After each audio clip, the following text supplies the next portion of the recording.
السلام علیکم، کیسے ہیں سب ساتھی لوگ؟ ایک مسئلہ بار بار میسج سے پوچھا جا رہا ہے کہ بینک میں اکاؤنٹ اکثر لوگوں کے ہوتے ہیں، تو اس میں جو انٹریسٹ آتا ہے، کسی کے 10 روپے، کسی کے 5 روپے، کسی کے 1000، کسی کے لاکھوں روپے آتے ہیں، تو وہ انٹریسٹ جس کو ربا، سود، بیاز کہا جاتا ہے، کیا اس کو استعمال کر سکتے ہیں؟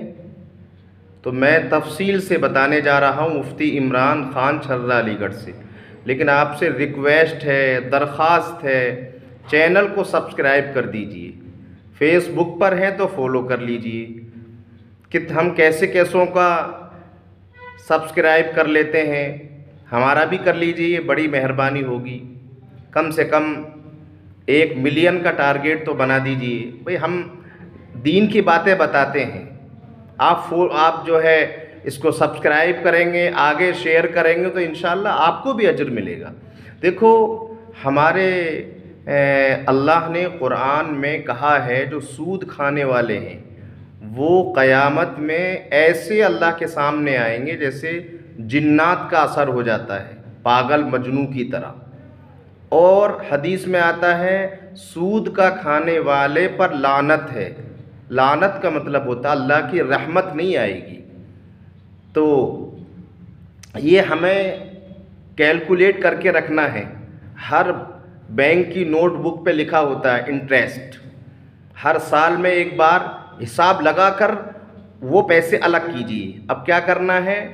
دیکھو، بیاز کا مسئلہ یہ ہے کہ آپ نے بیاز جس سے لیا ہے اس کو واپس کرنا ضروری ہے۔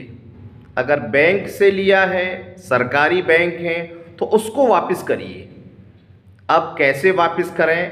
انکم ٹیکس میں کر سکتے ہیں واپس، سیل ٹیکس میں کر سکتے ہیں، ویٹ ٹیکس اس میں بھی کر سکتے ہیں، جی ایس ٹی میں بھی کر سکتے ہیں۔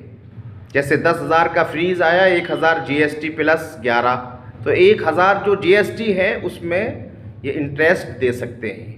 باقی جو ٹیکسز میں آپ فائدہ اٹھاتے ہیں، جیسے ہاؤس ٹیکس اس میں نہیں، بجلی میں بل میں نہیں، پانی کے بل میں نہیں، کیونکہ آپ فائدہ اٹھا رہے ہیں۔ یا پھر اس کو آپ کسی غریب کو صدقہ کر دیجئے بغیر ثواب کی نیت کے۔